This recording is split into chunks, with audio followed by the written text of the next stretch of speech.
o novo arcabouço fiscal brasileiro, instituído pela Lei Complementar número 200 de 2023, que substituiu o teto de gastos e tem como objetivo garantir o equilíbrio entre arrecadação e despesas, a sustentabilidade da dívida pública e as condições para crescimento socioeconômico do país. Considerando que 2024 será o ano zero do novo arcabouço fiscal, a mudança da remuneração do FGTS já no ano de 2023 criará situação de difícil acomodação dentro das regras fiscais recém-aprovadas nos termos da Lei Complementar 200 de 2023. Ademais, já estão em estágio avançado de discussão no Congresso Nacional o projeto de lei de diretrizes orçamentárias, o projeto de lei orçamentária anual, de modo que, considerando o princípio da anualidade orçamentária, é recomendável que eventuais alterações decorrentes da decisão sejam implementadas a partir do processo de elaboração do PLDO e PLO do próximo ano, relativo a 2025. Portanto, aqui eu estou levando em conta as alegações que considero relevantes da Caixa Econômica Federal. A remuneração da caderneta de poupança ela varia em função da taxa Selic, em função da taxa de juros. Olá, eu sou Marília, repórter digital do canal Saiu no Diário Oficial Notícias. Se inscreva e ative o sino para receber notícias diárias sobre os principais acontecimentos da política brasileira, como, por exemplo, decretos presidenciais, decisões do STJ e STF e muito mais.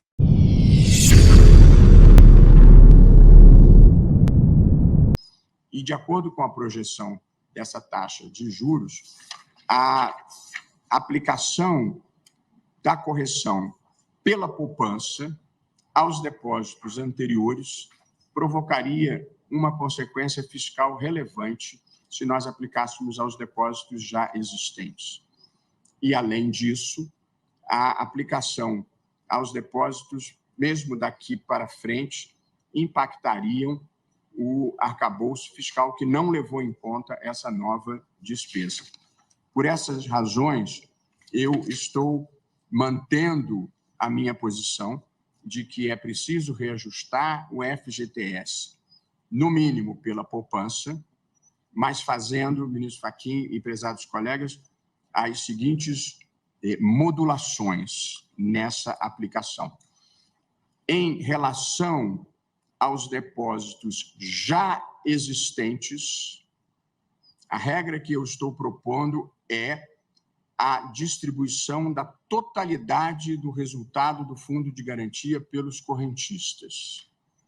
Ou seja, isso que o governo vem fazendo desde 2017 por liberalidade passa a ser obrigatório, tem que distribuir o resultado. E com isso não se produz nenhum impacto fiscal. Se houver resultado melhor, se distribui mais; se houver resultado menos bom, se distribui menos. E, a partir de 2025, portanto, saltando o primeiro ano do arcabouço fiscal, porque não previu essa despesa, a partir de 2025, os novos depósitos serão remunerados pelo valor da caderneta de poupança. Portanto, para deixar clara a minha... Obrigatória a distribuição de lucros. Mantida a obrigatoriedade da distribuição do resultado. Portanto, qual é a preocupação aqui? Produzir o menor impacto fiscal possível e, portanto, nós não estamos afetando os depósitos atualmente existentes. Em relação a isso, fica mantida a política governamental, agora com caráter obrigatório de distribuir o resultado. Salto 2024, porque é o primeiro ano do arcabouço fiscal, com as circunstâncias de não ter havido a previsão dessa modificação, e a partir de 2025, todos os novos depósitos serão remunerados pela caderneta de poupança. Com isso, eu acho que nós corrigimos uma injustiça para frente e nós evitamos a existência de qualquer cadáver dentro do armário. Pois não, ministro Toffoli? Só uma pergunta. Então, só os novos depósitos, não o acumulado? Exatamente. Só os novos. O acumulado vai ser beneficiado da distribuição do resultado, mas não a aplicação obrigatória. A distribuição do resultado pode equiparar a caderneta de poupança, pode até superar. Isso depende da variação da taxa de juros. Com isso, nós corrigimos uma injustiça e não causamos nenhum gravame à situação fiscal do país, que é uma preocupação que todos nós temos aqui, e nós gostamos de evitar o horror econômico sem produzir o horror jurídico. Portanto, estamos aqui em busca do equilíbrio possível entre o que me parece justo e o que parece compatível com as circunstâncias do país. Portanto, ministro André, como Vossa Excelência já havia me acompanhado, eu queria dizer que estou reiterando a posição de que o ajuste tem que ser pela poupança, mas alterei a modulação com essas duas observações que acabo de fazer. Como Vossa Excelência já votou, indago a Vossa Excelência como se posiciona relativamente a essa modificação. Agradeço, senhor presidente. Com referência a esse assunto, Vossa Excelência bem pontuou nessa síntese de reafirmação com revisão do voto de Vossa Excelência, o qual havia acompanhado na sua integralidade, e também fazendo referência justa ao denodo com que a Advocacia Geral da União vem tratando a questão na sua preocupação legítima com as finanças públicas, do mesmo modo a Caixa Econômica Federal. Recebi também, com certeza também Vossa Excelência, representantes do setor da construção civil, preocupados com o impacto da decisão, ao menos nos moldes como estava posta até o momento, pelo voto de Vossa Excelência e pelo meu voto. E Vossa Excelência também teve a delicadeza de me participar ao longo desse processo, em função já de um acompanhamento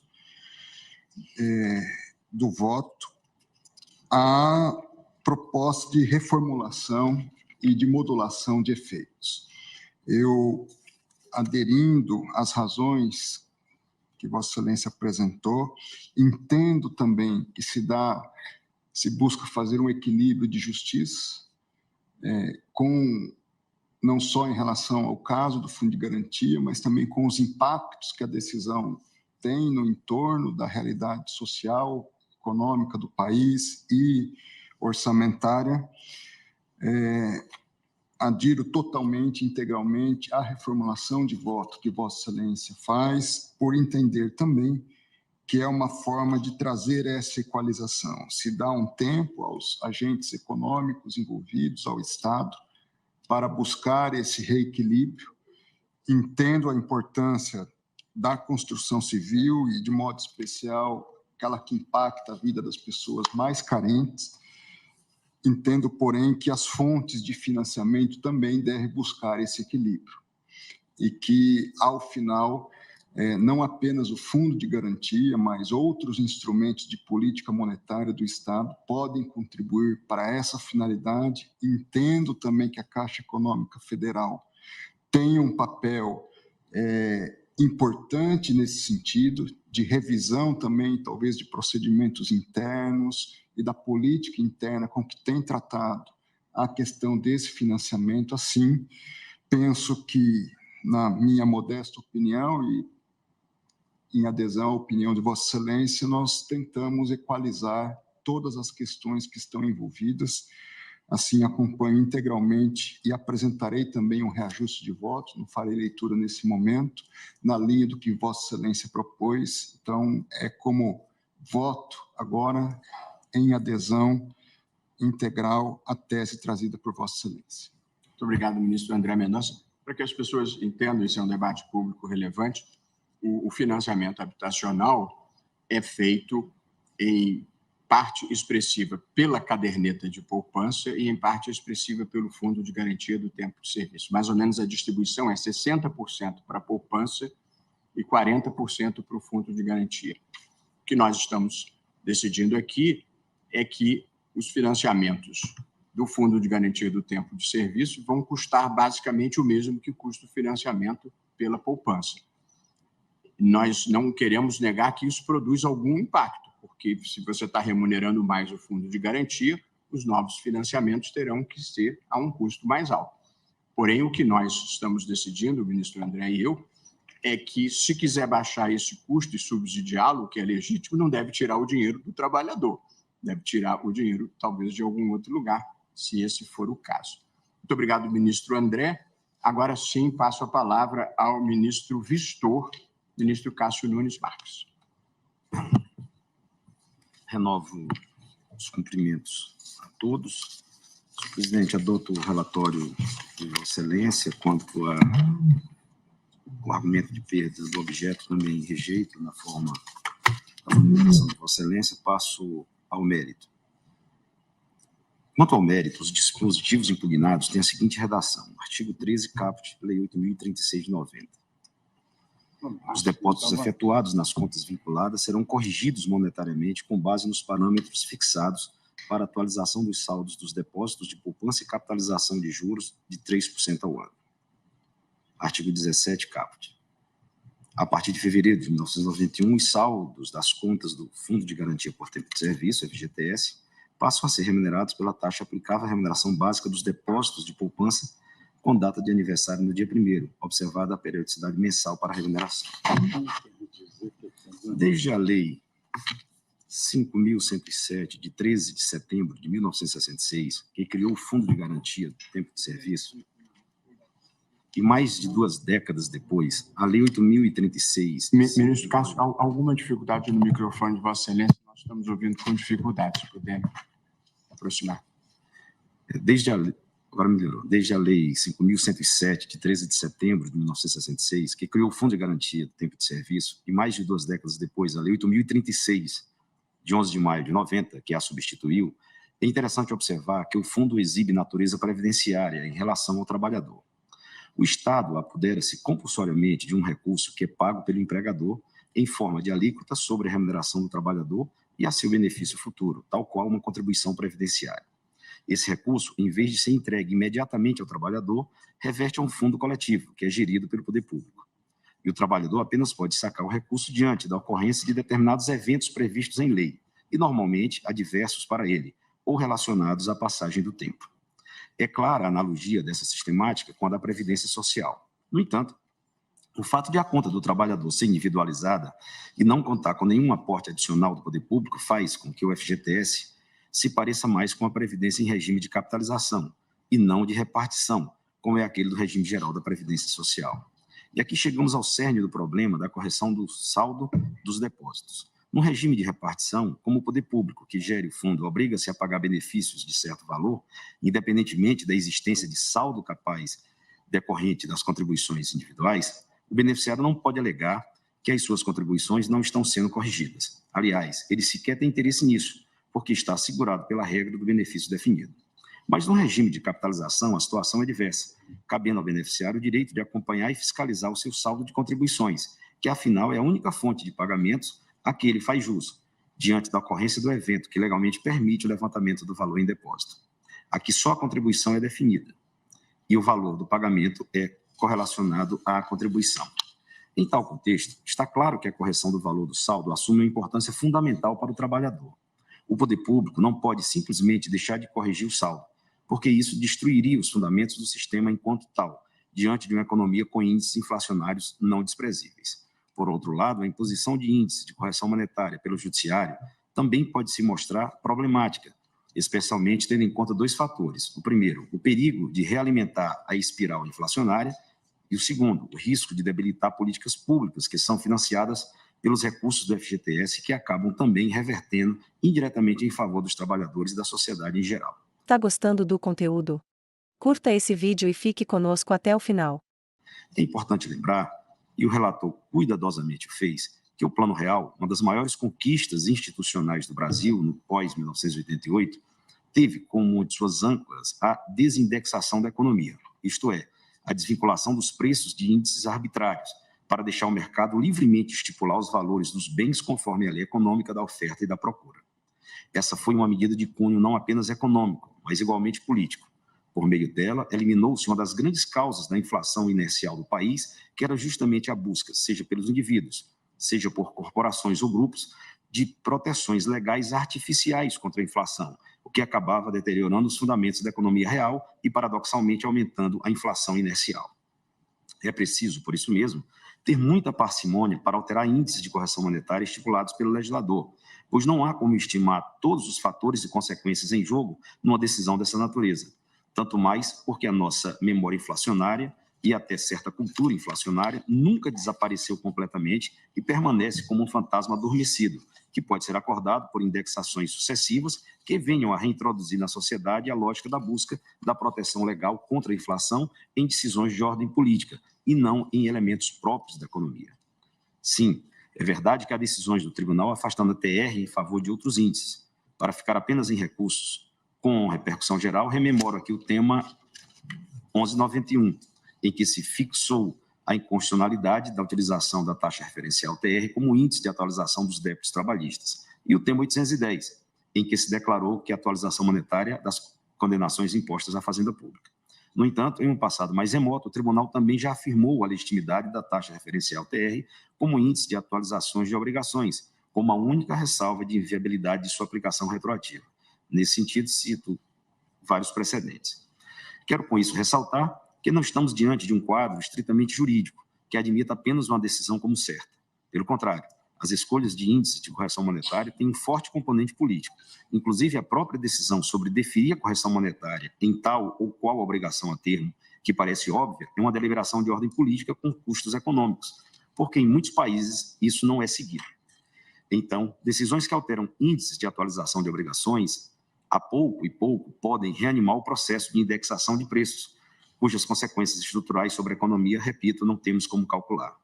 A atribuição de um índice de correção mais gravoso do que aquele proposto pelo legislador tem custos econômicos que acabam se diluindo pela economia e ressurgem sob a forma de aumento de preços dos produtos, isto é, de inflação, que finalmente penaliza mais fortemente os mais pobres e aqueles com menor poder de mobilização política para criar mecanismos de indexação cada vez mais específicos. E assim, o que parece ser um benefício acaba se mostrando como um prejuízo para o trabalhador.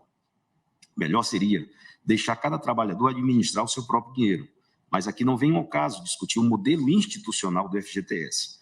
Desejo apenas lembrar nesse ponto uma advertência de Friedrich Hayek, quando diz que a ideia de substituir a ordem espontânea e infinitamente complexa de mercado por uma ordem deliberadamente criada pelo engenho humano e administrada por um sistema de planejamento central resulta inexoravelmente no empobrecimento coletivo. Seja como for, temos de aceitar que o modelo brasileiro tem funcionado assim por décadas, apostando em certa visão tutelada do indivíduo, quanto à constituição de sua reserva contra infortúnios. O resultado dessa visão foi a constituição de um fundo enorme, administrado pelo Estado, que acabou sendo direcionado para o atendimento de algumas políticas públicas de alcance geral. Nesses mais de 50 anos de funcionamento, estima-se que o FGTS tem injetado quase 1 trilhão na economia brasileira, no fomento de políticas públicas por meio de habitação popular, de saneamento básico, de infraestrutura urbana e nas operações de crédito destinadas às entidades hospitalares filantrópicas, bem como às instituições que atuam em prol de pessoas com deficiência, sem fins lucrativos, que participem de forma suplementar do Sistema Único de Saúde. O fundo investiu nessas décadas cerca de 360 bilhões para o financiamento de 10 milhões de moradias, o que traduz aproximadamente 17% das habitações construídas no Brasil. E a construção civil é um setor de mão de obra intensiva, de modo que o FGTS pôde gerar ou manter mais de 18 milhões de empregos, de acordo com estatísticas da Caixa Econômica Federal. Aqui não há benefícios apenas para os trabalhadores que contribuem para o FGTS, mas também para empresas de construção civil, muitas das quais têm sua principal fonte de financiamento justamente em recursos oriundos do FGTS. Os recursos direcionados pelo FGTS para financiar obras de saneamento e infraestrutura, por exemplo, somam quase 70 bilhões, contribuindo para a criação de outros 5 milhões de empregos diretos e indiretos. Também foram aplicados recursos do FGTS em rodovias, portos, hidrovias, aeroportos, ferrovias, instalações de energia renovável, inclusive sob o regime de parcerias público-privado. O FGTS é o maior fundo da América Latina, registrando mais de 193 milhões de contas vinculadas, titularizadas por 83 milhões de trabalhadores e com depósitos de 4,5 milhões de empregadores, e ativos na ordem de 570 bilhões, segundo revelam os balanços divulgados por seu conselho curador, um patrimônio líquido superior a 114 bilhões. Essa magnitude do fundo evidencia o quanto, embora sendo patrimônio dos trabalhadores, os recursos têm sido utilizados pelo Estado como instrumento de promoção de políticas públicas e de fomento para a economia. O relator, com agudeza, observou que se essa mesma lógica paternalista fosse empregada em relação a outros investimentos financeiros, haveria uma forte reação da sociedade. Estou de acordo, mas penso que o fato de FGTS, desde a sua origem, ser constituído por contribuições compulsórias do empregador e administrado pelo poder público, conferiu-lhe natureza diversa de um investimento financeiro. Daí a tranquila aceitação de que ele não seja remunerado como um investimento comum, escolhido pelo próprio interessado individualmente. A meu ver, este plenário frisou essa circunstância quando apreciou o tema 846 da repercussão geral RE 878.313 sobre a constitucionalidade da contribuição social prevista no artigo 1º da Lei Complementar 110 de 2001, que é incorporada ao FGTS. Naquele julgamento, o ministro Alexandre de Moraes, redator para o acórdão, indicou o programa Minha Casa Minha Vida, de construção de moradias populares, como exemplo de que os valores arrecadados pela exação permaneciam investidos em finalidades sociais, o que preservava os direitos inerentes ao FGTS. Essa natureza estatutária do fundo, por decorrer de lei e não de instrumento meramente contratual, como uma caderneta de poupança, foi destacada no tema 1112, também da repercussão geral, publicada no Diário de 10 de janeiro de 2022. Controvérsia relativa à existência de um direito adquirido à diferença de correção monetária dos saldos das contas vinculadas ao FGTS, referente ao Plano Colo II. Sua Excelência, o ministro Alexandre de Moraes, relator daquele ARE, 1.288.550, resgatou tradicional jurisprudência da Corte, desde o recurso extraordinário 226.855, de relatoria do ministro Moreira Alves, assentando que a natureza do fundo, sendo estatutária, porque criada por via legal, convoca a regulamentação por lei para quaisquer definições em sua estrutura e suas obrigações, inclusive eventual necessidade de quitação de expurgos inflacionários. Assim, não haveria direito adquirido à correção monetária dos saldos das contas vinculadas. Naquele contexto, discutia-se o Plano Colo II, pois não há direito adquirido a regime jurídico.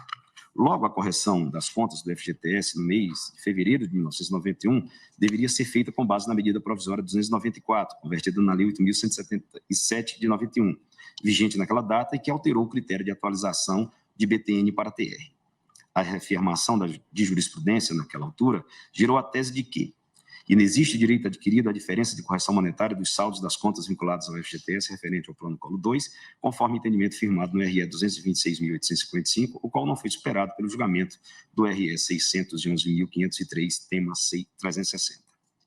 Estando caracterizada essa dimensão, como dizia o saudoso ministro Moreira Alves, estatutária do fundo, que, embora composto majoritariamente por recursos privados compulsoriamente arrecadados, foi criado por lei a fim de exercer papel único de financiar ações de interesse público. Avanço a uma consideração quanto à lógica e à utilidade do pedido na ADI. Como bem pontuou o ministro Luiz Roberto Barroso, o trabalhador tem uma conta vinculada para cada contrato de trabalho firmado com recolhimentos realizados pelo empregador. E esses valores serão corrigidos monetariamente com base nos parâmetros da TR e capitalização de juros de 3% ao ano. As contas vinculadas recebem ainda os créditos de distribuição do resultado positivo oferido pelo fundo, conforme o parágrafo 5º do artigo 13 da Lei 8.036 de 90, incluído pela Lei 3.446 de 2017. O ofício CEI 17.094/2023, documento elaborado pelo Departamento de Gestão de Fundos da Secretaria de Proteção ao Trabalhador do Ministério do Trabalho e Emprego, aponta que, a partir da alteração legal que introduziu a distribuição de resultados em 2016, a remuneração das contas vinculadas superou em quase todos os anos o IPCA. E os lucros têm sido distribuídos quase que integralmente aos trabalhadores. Em 2021, foram distribuídos 96% dos lucros e em 2022, 99%. Como fez notar a Advocacia Geral da União, os gráficos elaborados pelo Departamento de Gestão de Fundos neste mês de abril de 2023 dão conta de que a rentabilidade acumulada do FGTS para os trabalhadores desde o início da distribuição dos resultados, 2017 a 2023, supera o IPCA, a saber, FGTS 62,42% e IPCA 52,69%. Essa nova fórmula de remuneração das contas vinculadas parece atingir o núcleo do objeto da ação. Os argumentos lançados na petição inicial concluíam por uma defasagem do FGTS em relação à inflação entre 1999 e 2013, pelo menos na casa de 48,3%. Neste momento, tal razão se inverteu. A remuneração do correntista do fundo é superior à da caderneta de poupança, e mesmo de investimentos que envolvem IPCA, e isso sem prejuízo das outras finalidades do fundo. Como a economia é ciência social, nunca haverá certeza sobre a dinâmica desse cenário. em algum dia, a fórmula de TR somadas a juros de 3% ao ano e a crescida de distribuição de resultados positivos do fundo pode se mostrar pior que simplesmente uma remuneração do IPCA pelo INPC, pela poupança ou por qualquer outro índice.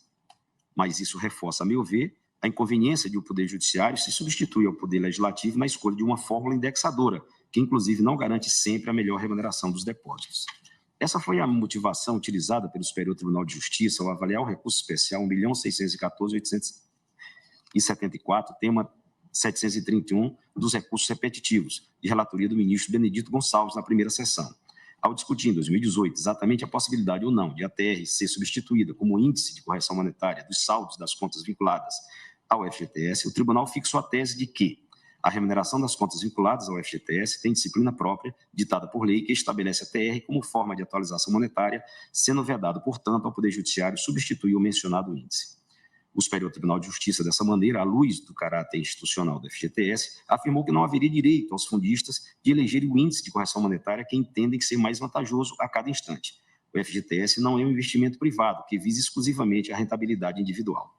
Com efeito, não apenas porque não existe natureza contratual, mas também porque essa mudança de índices traz reflexos substanciais no fomento das políticas públicas e nas metas dos programas de habitação, saneamento básico, infraestrutura urbana, operações de microcrédito e operações de crédito destinadas a entidades hospitalares filantrópicas, as instituições que atuem com pessoas com deficiência e as entidades sem fins lucrativos que participem do Sistema Único de Saúde de forma complementar.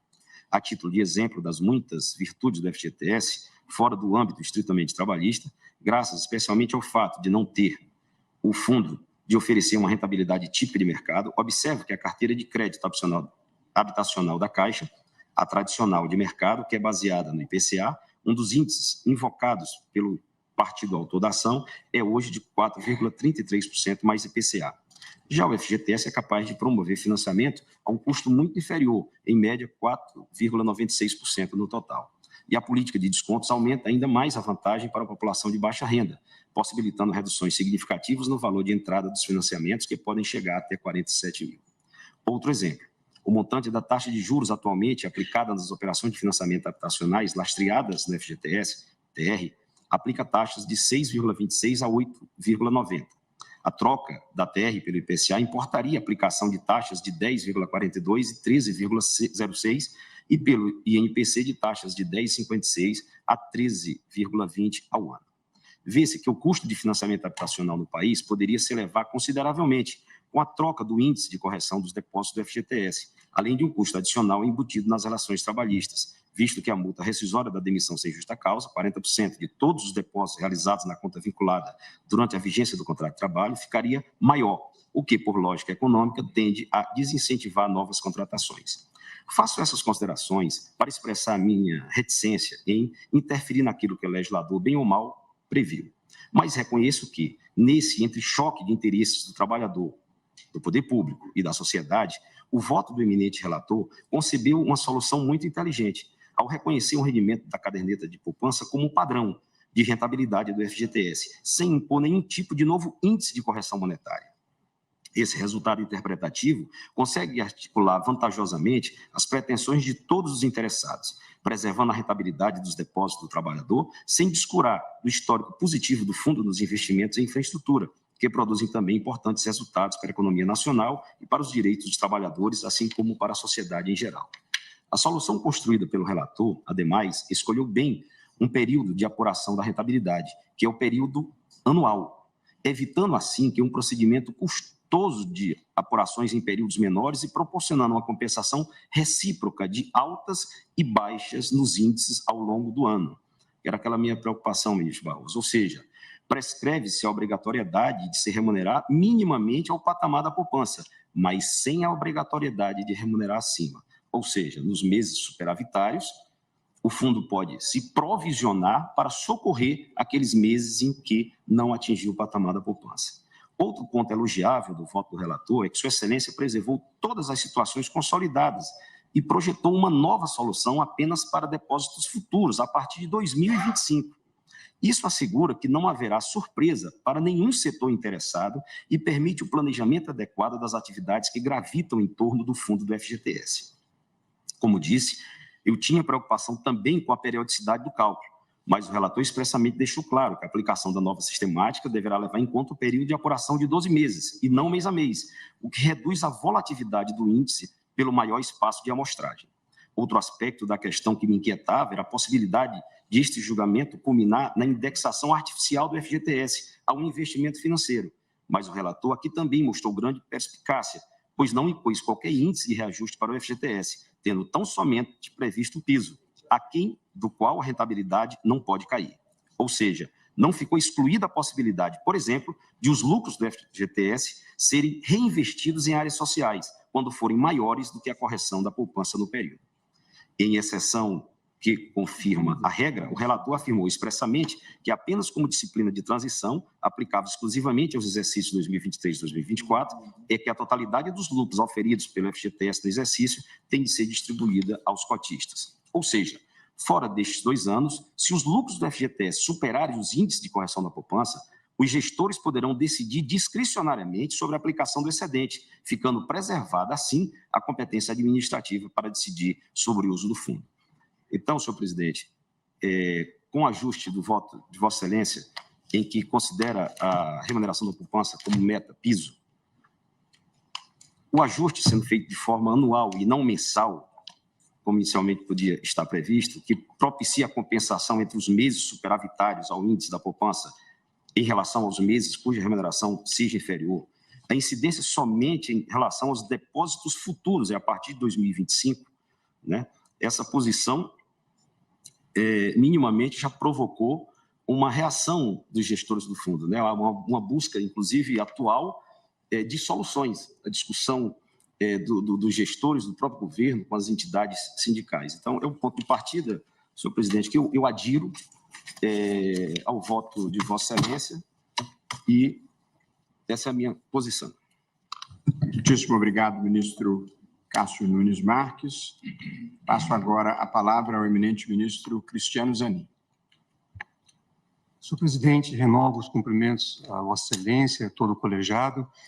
E, presidente, eu recebi hoje informações complementares que solicitei ao nosso economista aqui do Supremo. Também recebi novos elementos da Caixa Econômica Federal e preciso ainda refletir, inclusive à luz desses novos elementos que foram trazidos hoje ao colegiado, de forma que peço vista dos autos para melhor reflexão. Muito obrigado, ministro Cristiano Zanin, que, portanto, pede vista dos autos. Proclamo, então, o resultado parcial.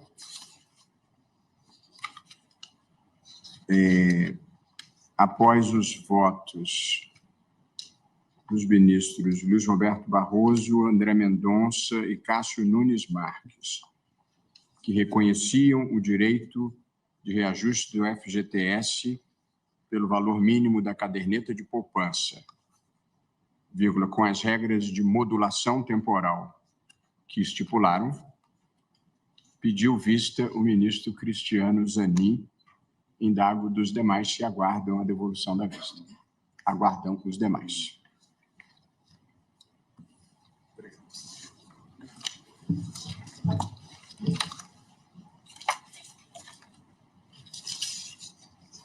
Vou chamar o item 2 da pauta.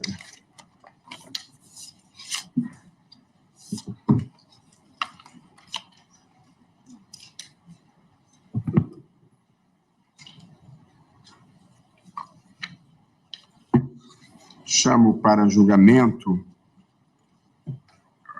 para conclusão de julgamento, a ação direta de constitucionalidade número 4395, procedente do Distrito Federal, da relatoria do ministro Gilmar Mendes, sendo requerente a Associação Brasileira de Frigoríficos, a Abrafrigo, e interessados o presidente da República e o Congresso Nacional, com diversos votos, com diversos amici curiae. Aqui, ministro Gilmar, nós temos uma situação específica e vamos equacioná-la.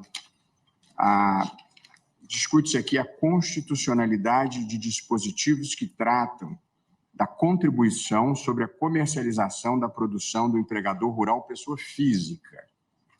e da responsabilidade tributária por subrogação da empresa ou cooperativa adquirente, consumidora ou consignatária de sua produção, nas redações anteriores e posteriores à emenda constitucional número 20 de 1998. Como os dispositivos legais receberam diversas redações ao longo do tempo, todas questionadas na ação direta, eu não vou aqui fazer a transcrição, até porque nós não estamos julgando a causa. Mas aqui há uma observação. A maioria, ministro Gilmar, nós estamos em fase de proclamação do resultado, mas possivelmente precisaremos colher uma manifestação a mais. Eu vou destacar aqui e ouvir Vossa Excelência. A maioria pela constitucionalidade da contribuição.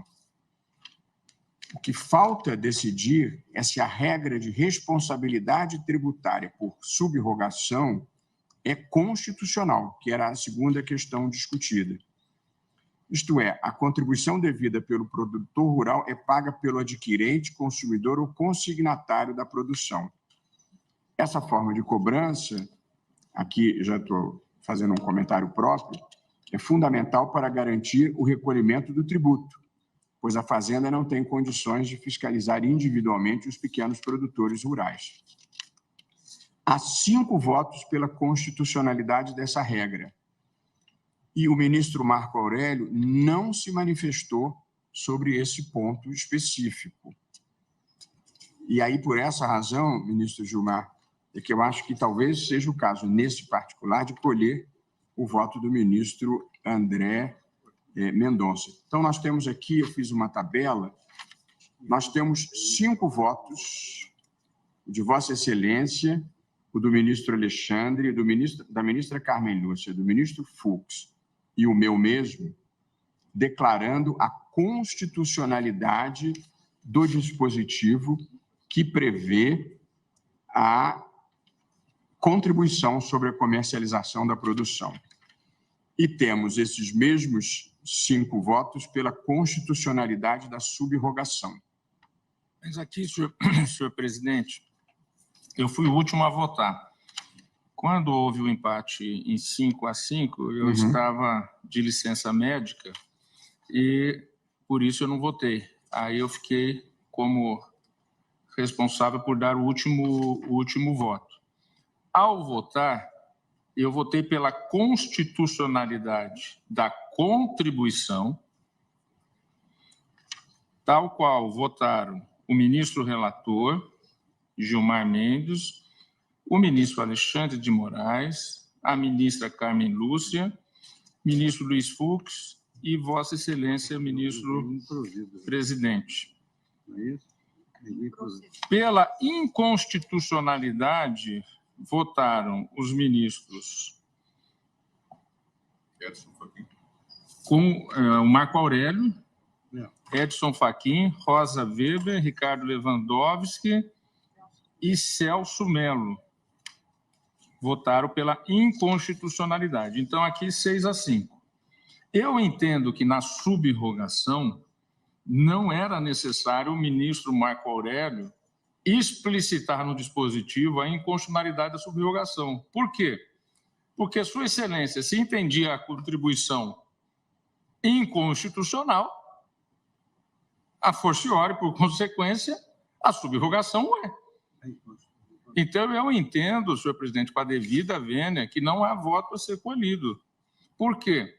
Porque na subrogação votaram pela constitucionalidade o ministro relator, o ministro Alexandre de Moraes, a ministra Carmen Lúcia, o ministro Luiz Fux e Vossa Excelência. 5. Alexandre de Moraes. E 5 votos. 5 votos. E eu votei pela inconstitucionalidade da subrogação. Então, na subrogação, deu 6 votos pela inconstitucionalidade.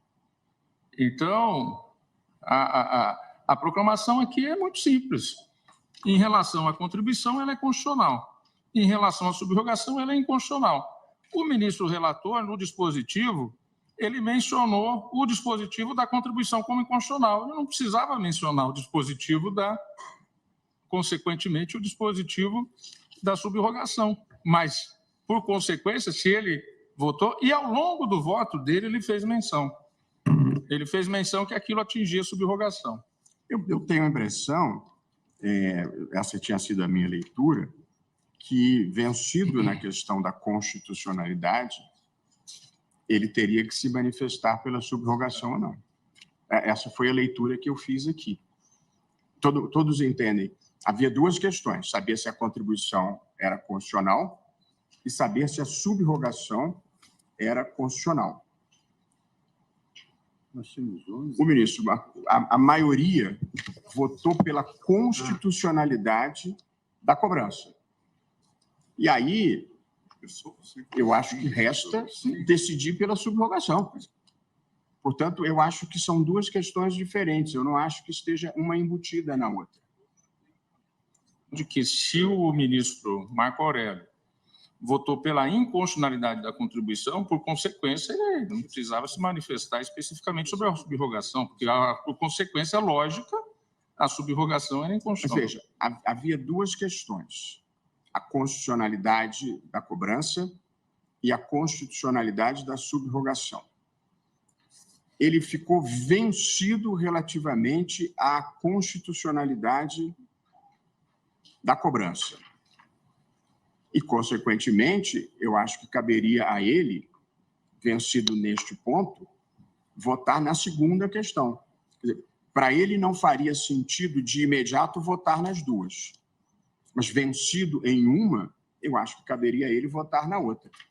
Gostaria que tirássemos de pauta para conversarmos isso reservadamente? A questão, de fato, no voto, que é um voto do ministro Marco Aurélio, é bastante curto, invocando, inclusive, votos anteriores.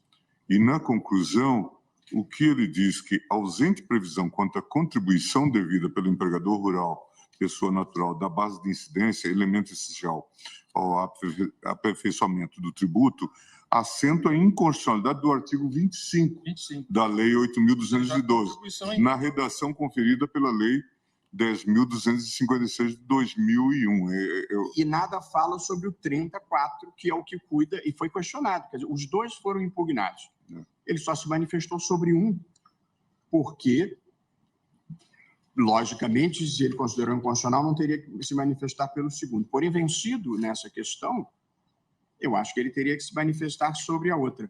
Eu acho que porque aqui é uma situação muito peculiar, porque se prevalecer essa minha posição, que eu acho que faltou uma manifestação do ministro Marco Aurélio, o ministro André Mendonça, que o substitui, teria que votar apenas quanto a esta segunda questão, quanto a primeira está vencida, que é o encaminhamento que eu daria.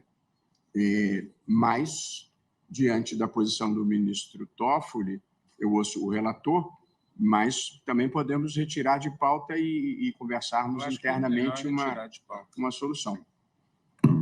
Ministro, me permite uma questão de fato? Até porque eu posso evoluir e declarar a contribuição inconstitucional aí das 6 a 5 para a contribuição toda. Só não sei se eu chamaria de evoluir, mas estou de volta. Acompanhar o ministro Marco Aurélio, como ele costumava dizer. Vossa Senhoria fala por quem, doutor? Fazenda Nacional, ministro. Pois não. É só uma questão de fato. Seguindo essa mesma lógica que Vossa Excelência apresentou, os ministros que votaram pela inconstitucionalidade da contribuição não se manifestaram especificamente sobre a subrogação. Não à toa, existe decisão da segunda turma deste Supremo Tribunal Federal, no área 13.62.763, posterior ao julgamento da ADI, no sentido de que, de relatoria do ministro Fachin, no sentido de que a subrogação é constitucional, tendo em vista que quem disse inicialmente que a contribuição era inconstitucional teve por consequência a inconstitucionalidade da subrogação, mas não uma deliberação específica sobre a inconstitucionalidade da subrogação. Então, essa lógica que você... Muito obrigado, doutor. Presidente. Aqui, o ilustre representante da Fazenda coloca uma segunda possibilidade. A primeira que eu cogitei era, como o ministro Marco Aurélio não votou, votar o ministro André nessa questão específica. Possibilidade 1. Possibilidade 2 seria os que votaram vencido pela inconstitucionalidade, votariam na sequência acerca da subrrogação. Também é uma possibilidade que é a que o advogado traz da tribuna. Pois não, doutor, Vossa Senhoria fala por quem? Muito obrigado. Falo pela autora, a Bafrigo. Por não. Vejam, estamos aqui em discussão em relação ao voto do ministro Marco Aurélio. Algumas pontuações muito breves, se Vossa Excelência me permite. O ministro Marco Aurélio cita no seu acordo, duas decisões, ou inclusive de sua lavra, que constitui o leading case desse caso do Fundo Rural. Nesses dois acordos, o ministro Marco Aurélio vota pela inconstitucionalidade da subrrogação. Não há dúvida, nesse caso, de que se o ministro Marco Aurélio pretendesse trazer a discussão, o voto que proferiu numa decisão monocrática sua, ele teria trazido. O ônus argumentativo deveria ser, a rigor, que é nos parecer muito mais intenso. E mais, a petição, talvez essa polêmica, senhor presidente, tenha sido causada por uma petição da AGU em fevereiro, que pede pela procedência total da DI, né? E pede pela procedência total da DI, citando alguns acordos que sequer o ministro... Doutor, já estamos esclarecidos da questão de fato sobre a posição do ministro Marco Aurélio. As questões de direito nós vamos examinar. Desculpe, já foi... Não, eu entendo perfeitamente. Mas era só esse registro... Já estive desse lado, doutor. Perfeito. Concluindo, então, Vossa Excelência, ainda que não tenha sido feito parte da parte dispositiva, né? Inclusive assentado do STJ, no sentido de que o voto é uma integralidade, não somente a conclusão. Muito obrigado, doutor. Já estamos esclarecidos. Muito obrigado. Desculpe, perdão pela impertinência. Obrigado. Então, eu vou cancelar o pregão e repautar isso oportunamente, porque é uma questão, de certa forma, inusitada para nós produzirmos um resultado. E para que as pessoas entendam, todos os tribunais constitucionais do mundo deliberam reservadamente e, portanto, se compõem. E aqui a gente tem que fazer isso publicamente, é mais complexo. Pois não, ministro Alexandre, Vossa Excelência tem a palavra. Presidente, dependendo do raciocínio, na verdade, e aí eu concordo com o que falou o procurador da Fazenda, se nós entendermos que são duas questões, na verdade, todos devem votar de novo. E aí também o substituto do ministro Celso, não só do Marco Aurélio, também deve votar. Se nós entendermos que é o pacote, então... Mas alguns de nós já votaram, eu votei. É o que diz o ministro Toffoli. Se for o pacote, ninguém mais vota. Agora, se entender que deve votar, não só o substituto do ministro Marco Aurélio, mas também do ministro Celso. 5 de nós votamos especificamente na constitucionalidade do 34. Não, sim, eu estou dizendo os que votaram pela inconstitucionalidade. Essa é a possibilidade que... mas aí todos teriam. Então não seria só o ministro André que deveria votar, também o ministro Cássio. Não, foi isso que eu falei. Nós ou temos só o ministro André, à falta do ministro Marco Aurélio, ou a tese do procurador de que todos devem votar. Isso. Agora, se o ministro Toffoli mudar, agora a gente nem precisa... Não. Vou refletir mesmo, até estou conversando aqui com o ministro Fachin, que lançou um voto muito bem fundado na inconstitucionalidade do próprio artigo 25. Vou refletir sobre isso. O impacto sobre a União é de uns 20 bilhões, só para ter esse registro e não passar despercebido. Então, cancelado o pregão, seguimos viagem. Na verdade, não seguimos viagem, fazemos um intervalo, já que são 5:45, e voltaremos oportunamente.